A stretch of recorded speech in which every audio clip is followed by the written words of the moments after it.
ये फ्राइडे का ही चार्ट है, ये मैंने फ्राइडे को ही डिस्कस किया था। आप चाहिए तो ये बार बार रिपीट करके देख सकते हो। निफ्टी 18291 आएगी ही आएगी, with levels, with target 1, target 2, और ये फाइनल टारगेट मैंने बताया था। आज आप देख सकते हो पूरे के पूरे दिन में निफ्टी ने पहले सबसे चीज क्या की, तो जाके हमारा टारगेट कंप्लीट कर दिया और निफ्टी ऊपर की तरफ चल पड़ी। तो ये होता है जब हम कंसेप्ट के साथ ट्रेड करते हैं।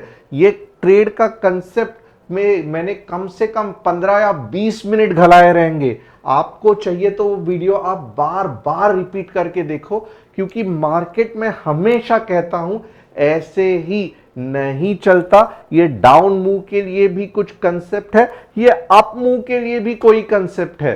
तो आज का दिन फंटास्टिक रहा। आप देखोगे तो सभी जो स्टूडेंट्स के लिए ट्रेड एनालिसिस किए थे बहुत बढ़िया चले। Nifty, Bank Nifty, Fin Nifty की expiry strategy, all were very very fantastic analysis students को एजुकेशनल पर्पस के लिए करके दिए थे। अब अगर आपको भी हमारा ये एनालिसिस चाहिए तो सबसे पहले क्या करोगे, नए हैं तो चैनल को सब्सक्राइब, बेल बटन को हिट, और डिस्क्रिप्शन में जो व्हाट्सएप कम्युनिटी की लिंक दी है उसे क्लिक करके आप हमारे फैमिली के साथ जुड़ सकते हो। क्योंकि ऐसे ही इंट्राडे ट्रेड एनालिसिस कैसे करते हैं, कैसे एंट्री पॉइंट ढूंढते हैं, आपको हम व्हाट्सएप कम्युनिटी में बताएंगे। अपार्ट फ्रॉम दैट, और एक इंपॉर्टेंट चीज, आज मैं कौन से 3 स्टॉक्स डिस्कस करने वाला हूं। तो मैं यहां पे महेश साकेत जी का डीमार्ट, शैलेश जी का डाबर एनालिसिस, मयंक दत्ता जी का अशनीशा इंडस्ट्रीज और डिक्सन टेक, ये 4 स्टॉक्स डिस्कस करने वाला हूं। आप चाहते हैं आपका भी स्टॉक डिस्कस करूं, पता चले आपको कि मेरा व्यू क्या है या कैसे स्टॉक को एनालिसिस करते हैं, कमेंट में डालना आपका कौन सा स्टॉक एनालिसिस करना है। तो फिर देर किस बात की, आगे निफ्टी, बैंक निफ्टी में क्या होने वाला है। कल इंडिपेंडेंस डे है, इसके बारे में भी हम, सबसे पहले मैं आपको स्वतंत्र दिन की शुभकामनाएं देना बहुत इंपॉर्टेंट है, जो कि मैंने थोड़ी सी देर कर दी, but nevertheless very very happy happy independence day to all of you. और आज आप देखेंगे तो निफ्टी का हम बढ़िया सा एनालिसिस करेंगे, देखेंगे मार्केट कैसे हम रॉक सॉलिड ग्रिड मींस कैसे स्पॉट ऑन हम मार्केट को पकड़ सकते हैं। बैंक निफ्टी का एनालिसिस करेंगे, बैंक निफ्टी भी वो बहुत एक बढ़िया पैटर्न फॉर्म कर रहा है, और 4 स्टॉक्स का एनालिसिस करेंगे। तो देर किस बात की, आइए चलते हैं हमारे एनालिसिस पे। सबसे पहले मैं क्या करूंगा, तो ये रहा निफ्टी का चार्ट, और यहां पे ये रहा 4 आवरली। मैं यहां पे थोड़ा सा क्या होता है ना, कभी कभी डेली में समझ में नहीं आता है मार्केट कौन से उटपटांग हरकतें करता है, बट छोटा सा टाइम फ्रेम नीचे समझ में आता है। कभी कभी छोटे टाइम फ्रेम में नहीं समझ में आता है ये कर क्या रहा है, बंदर की तरह मार्केट क्यों उछल रहा है। तब आपको क्या करना पड़ता है, थोड़े से बड़े टाइम फ्रेम में एनालिसिस करना पड़ता है।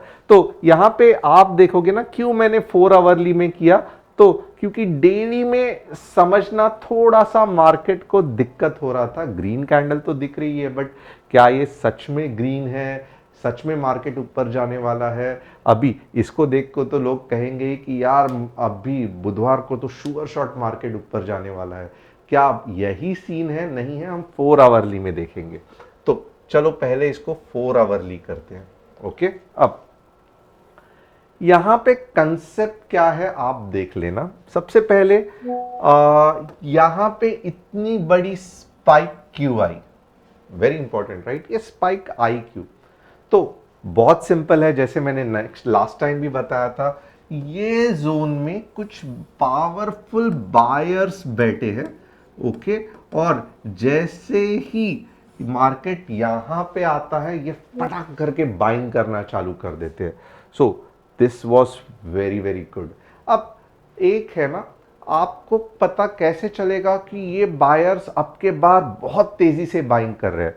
बहुत सिंपल है, अगर ओके बहुत ज्यादा बाइंग कर रहे हैं तो यहां पे कैसी कैंडल आनी चाहिए। ओके, अब थोड़े से कंफ्यूज्ड है, कैसी आनी चाहिए यहां पे कैंडल, अगर ठीक है बाइंग तो कर रहे हैं बट अभी भी श्योर शॉट नहीं है कि ये इनको ज्यादा बाइंग करना है कि नहीं करना है, अब कैसे कैंडल आएगी। ओके तो ये जो है ये सुपर बुलिश मोड वाले बायर है, ये बुलिश तो है बट थोड़े से वीक है, ये अभी भी कंफ्यूज्ड है। हमारा कौन सा पैटर्न बना है, पैटर्न नंबर सी। तो यानी कि थोड़ा सा टेंशन आपको भी लेना पड़ेगा, झट से भाग भाग के सी के पीछे नहीं जाना पड़ेगा। अब उसके बाद क्या हुआ, चलो ये तो एक पैटर्न बन गया कि थोड़े से कंफ्यूज्ड है, बट अगर इसके बाद में समझो ये कंफ्यूजन दूर करने के लिए एक बड़ी वाली ग्रीन कैंडल बनी, तो क्या मैं बोल सकता हूं कि चलो सब कुछ सही हो गया। यस डेफिनेटली बोल सकता हूं, क्योंकि यहां पे कंफ्यूजन था बट ये ग्रीन बड़े वाले फुल बॉडी कैंडल ने कंफ्यूजन को दूर कर दिया कि यस बायर जिंदा है, ये ग्रीन वाले कैंडल ने बता दिया। बट अगर ये फुल बॉडी कैंडल के जगह पे अगर मुझे कुछ ऐसी कैंडल दिखती है जहां पे ऊपर के जगह पे सेलिंग प्रेशर है, अब वापस मेरा दिल धक धक करेगा, all is not well, all is not well. तो यहां पे आपको क्या दिखाई दिया कि all is not well in the market, क्योंकि अगर ये पूरी तरीके से ग्रीन बनती तो डेफिनेटली मैं कहता ऑल इज वेल, बट फिलहाल ऊपर के डायरेक्शन में सेलिंग प्रेशर है तो ऑल इज नॉट वेल।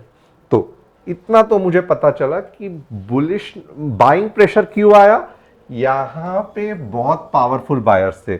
आपको देखना है कि सच में यहां पे पावरफुल बायर्स थे कि नहीं थे, ये लास्ट टाइम भी मैंने दिखाया था, बट जो पहले बार देख रहे हैं उनके लिए, क्योंकि आप देखोगे यहां पे 3 बार मार्केट ने जंप लिया था और ये कंफर्मेशन है कि यहां पे कुछ पावरफुल बायर्स बैठे हैं।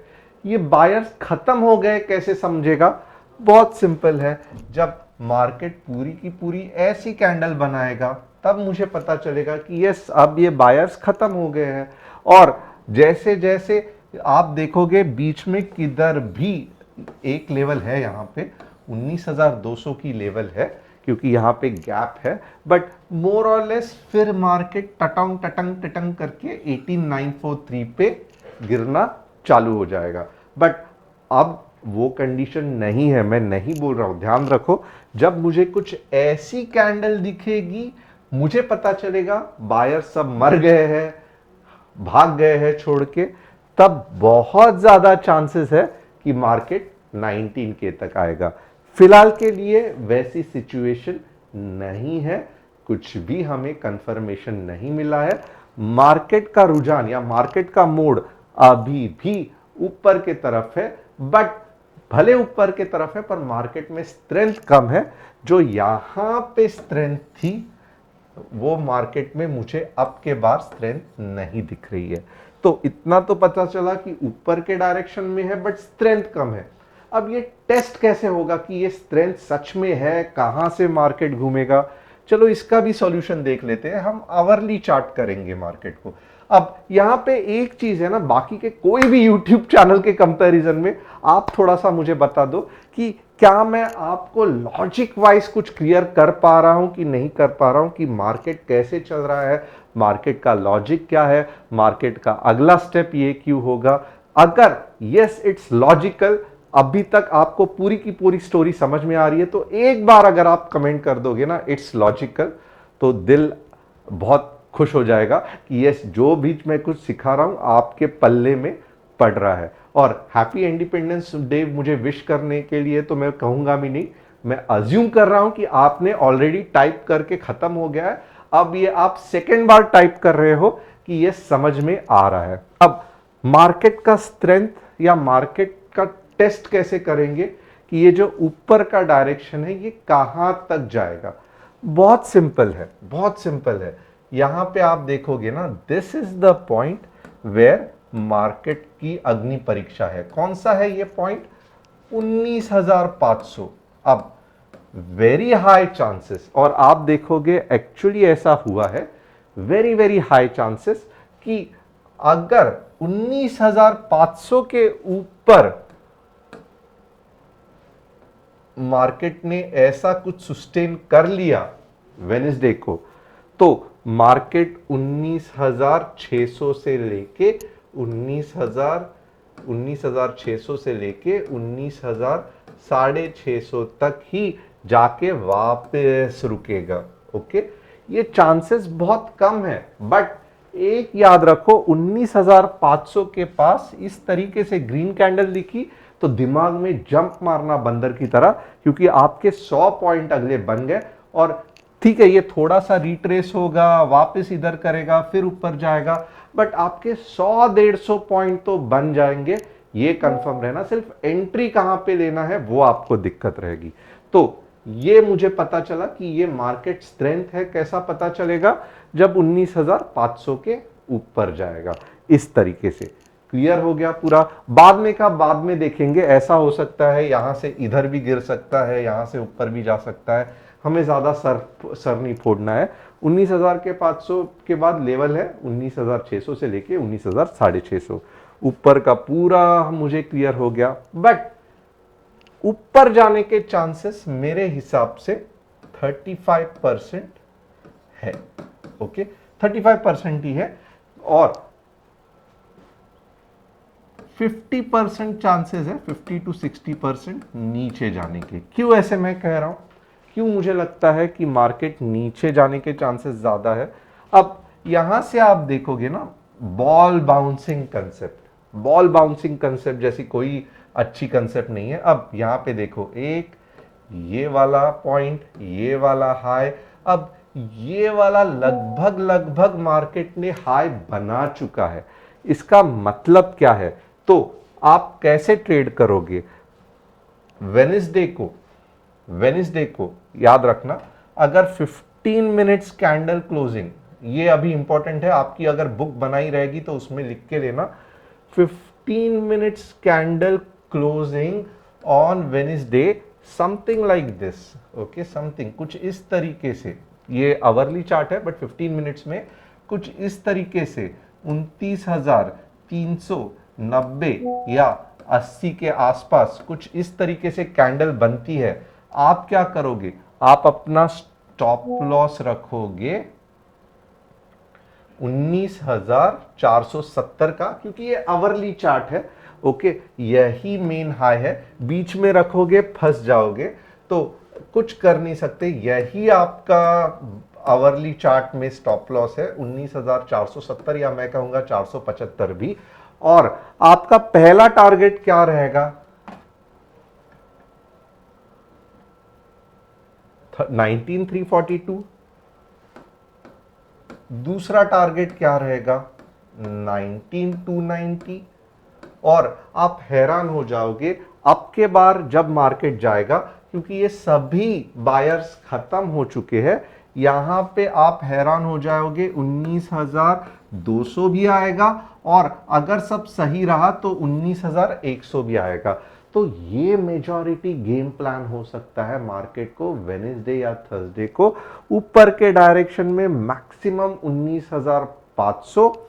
ओके, और जिस हिसाब से ये पावरफुल पैटर्न बना है, ओके, अभी भी कुछ गारंटी नहीं है, क्योंकि आप देखोगे दोजी के अंडर ही रेड कैंडल है। तो मैं नहीं कह रहा हूं कि मार्केट नीचे जाने वाला है। जब ये प्रॉपर कुछ इस तरीके से कैंडल बनेगी, आवरली में बनी तो बहुत फंटास्टिक, 15 मिनट्स बनी तो भी चलेगा। वैल्यूज क्या है? 19,390। ओके, स्टॉप लॉस क्या है? 19,470। टारगेट वन क्या है? 19,342, 19,290, 19,200 भी आएगा, 100 भी आएगा, 19,000 भी आएगा, क्योंकि हमने देखा है बाजू में सपोर्ट ही नहीं है, नीचे नीचे आते रहेगा। तो ये होने के चांसेस है। 19,500 के ऊपर चला गया, जिसके चांसेस बहुत रेयर है, अगले 100-150 पॉइंट ये हो सकता है। और सभी लोग आप जपना कि नीचे की ही मूव आनी चाहिए, क्योंकि नीचे के साइड में मुझे ज्यादा अच्छी मूव दिख रही है। ओके, 19,290 तक तो वापस जाना ही जाना है, और अब के बार थोड़ा भी रुकना नहीं चाहिए, क्योंकि जो बायर्स थे उन्होंने एक बार फाइनली अटेम्प्ट मार लिया है। अब जब नीचे आएगा ना, 1-1.5 ही आना चाहिए। बीच में वापस आवरली में ग्रीन लग दिया, बिलीव मी और नॉट, बायर्स बहुत ज्यादा है, सेलर्स दम निकल जाएगा, मार्केट ऊपर जाएगा। तो अब जब मार्केट नीचे आएगा तो नॉन स्टॉप ही आना चाहिए, वापस ऐसे कुछ भी पुल बैक्स नहीं आना चाहिए। अगर आ रहे हैं तो समझ लो अब सेलर्स के पूरा एनर्जी खत्म हो गया है, बायर्स ऊपर लेके जाएंगे। तो ये पूरा का पूरा हमारा गेम प्लान सेट हो गया। अगर आपको समझ में आया तो कमेंट करके यस करना। अब बैंक निफ्टी का थोड़ा सा गेम प्लान देखेंगे। बैंक निफ्टी बहुत सिंपल है, आप देखोगे यही तो डिस्कस किया था कि ये टूटने दो, अच्छा खासा नीचे जाएगा। अब नेक्स्ट लेवल क्या है बैंक निफ्टी की, तो बैंक निफ्टी की नेक्स्ट लेवल है 43,600। ओके, ये 4 आवरली चार्ट है, लेवल्स है 43,600। और क्योंकि ये 4 आवरली चार्ट है, मैं ज्यादा नहीं कहना चाहूंगा, मैं यहां पे कहूंगा 43,900 के नीचे मार्केट बैंक निफ्टी को आने दो, अगले 300 पॉइंट आराम से बन जाएंगे। तो बहुत सिंपल है, बैंक निफ्टी में ज्यादा कुछ करने की जरूरत नहीं। और बैंक निफ्टी बेरिश ही है, क्यों?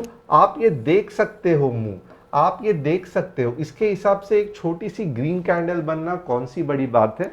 फिर भी हम कंफर्मेशन के बाद ही ट्रेड करेंगे, 43,900 की क्लोजिंग होने के बाद ही अगले 300 पॉइंट के लिए अटेम्प्ट करेंगे। और हमारा जो स्टॉप लॉस रहेगा वो 44,061 हो सकता है। तो bank Nifty is very very clear in that sense. Nifty की तरह बैंक निफ्टी में कंफ्यूजन नहीं है, क्योंकि रैलीज बहुत बढ़िया बढ़िया आई है और न्यू लो करते जा रहा है। निफ्टी ऐसे नहीं है, निफ्टी ने यहां से ही छलांग ऊपर के डायरेक्शन में मारी है। तो बैंक निफ्टी का भी गेम प्लान पसंद आया रहेगा आपको, कमेंट करके बताना, मैं आपके कमेंट्स पढ़ूंगा। अब यहां पे एक बार डीमार्ट देख लेते हैं कि डीमार्ट कैसे वर्क होगा। ये हो गया डीमार्ट का चार्ट। ओके, कुछ मतलब नहीं है, ये नीचे ही आ रहा है और कहां तक आके रुकेगा, 3,500 तक। तो डीमार्ट लास्ट टाइम भी मैंने कहा था कि फिलहाल बाइंग के लिए सही नहीं है। जो सेलर्स है बहुत जोर से हावी है, जब आगे जाके कुछ अच्छा होगा तब हम देखेंगे। फिलहाल डीमार्ट में कुछ भी नया चीज नहीं होने वाला है। अगर आप होल्ड कर रहे हो, लॉन्ग टर्म हो, तो ये सब आपको देखना भी नहीं चाहिए, सिंपली इग्नोर करो। लॉन्ग टर्म में डीमार्ट ऊपर ही जाएगा। अब डाबर आप देखोगे, डाबर का क्या चल रहा है, डाबर का क्या चल रहा है मुझे डेली में नहीं समझ में आ रहा है। मैं मंथली ट्राई करता हूं एनालिसिस करने के लिए, क्योंकि मंथली में ज्यादा दिक्कत नहीं है। आप देखोगे बहुत ज्यादा कंजेशन है, बहुत ज्यादा कंफ्यूजन है। ऐसे कंफ्यूजन वाले हमें स्टॉक्स नहीं लेने हैं, जोन में अटका है और ये मंथली जोन में अटकना बहुत बड़ी बात है। तो डाबर मैं कहूंगा इस डाबर के चक्कर में मत पड़ो, डाबर का सिर्फ तेल यूज करो, डाबर का खाना पीना जो भी च्यवनप्राश खाओ, बट स्टॉक लोगे तो बहुत ज्यादा दिमाग को स्ट्रेस होगा। जब ये 600 के ऊपर जाएगा तब हम लेने के बारे में सोचेंगे, क्योंकि 650 आराम से जाएगा, इसके पहले हम बिल्कुल भी नहीं सोचेंगे। अश्नी इंडस्ट्रीज सेम प्रॉब्लम, कंसोलिडेशन का प्रॉब्लम है, आप खुद देख सकते हो। एंड ये स्टॉक थोड़ा सा ऑपरेटेड लगता है, ये स्टॉक मोस्टली ऑपरेटेड है। तो 12 रुपया 18 रुपया ये पेनी स्टॉक में कुछ मतलब नहीं है, पूरा का पूरा पैसा निकल जाएगा। तो मैं कहूँगा ये ऐसे स्टॉक से बचो, क्योंकि आपको इसकी अगली मूव आइडेंटिफाई करना टेक्निकल एनालिसिस से तो भी मुश्किल है। ऑपरेटेड स्टॉक है, जब चाहिए ऑपरेटर ऊपर नीचे चल जाएंगे। इसमें पब्लिक पार्टिसिपेशन फिलहाल तो कम ही लग रहा है, तो मैं ऐसे स्टॉक्स पे ज़्यादा ध्यान नहीं दूंगा। डिक्सन बहुत अच्छा स्टॉक है, थोड़ा सा कंसोलिडेशन है बट ये आम है। और मैं कहूँगा कि लगभग यहाँ पे आप डिक्सन पे 4,500 के आसपास एंट्री के बारे में सोच सकते हो। बहुत बढ़िया मूव आने की अभी भी डिक्सन में बाकी है। ओवरऑल रिजल्ट्स और सब कुछ फैंटास्टिक है, छोटा सा कंसोलिडेशन है, निकल जाएगा। लगभग मैं कहूँगा ये जोन में 4,500 से लेके 4,250 के पास आप एंट्री का सोच सकते हो। लॉन्ग टर्म के लिए भी फैंटास्टिक स्टॉक है, तो डिक्सन मेरे हिसाब से कुछ भी दिक्कत नहीं है। तो होप आपको एनालिसिस पसंद आया रहेगा। Thanks a lot. चैनल को सब्सक्राइब, बेल बटन को हिट, व्हाट्सएप कम्युनिटी को ज्वाइन जिसकी लिंक डिस्क्रिप्शन में है। और once again happy independence day to all of you.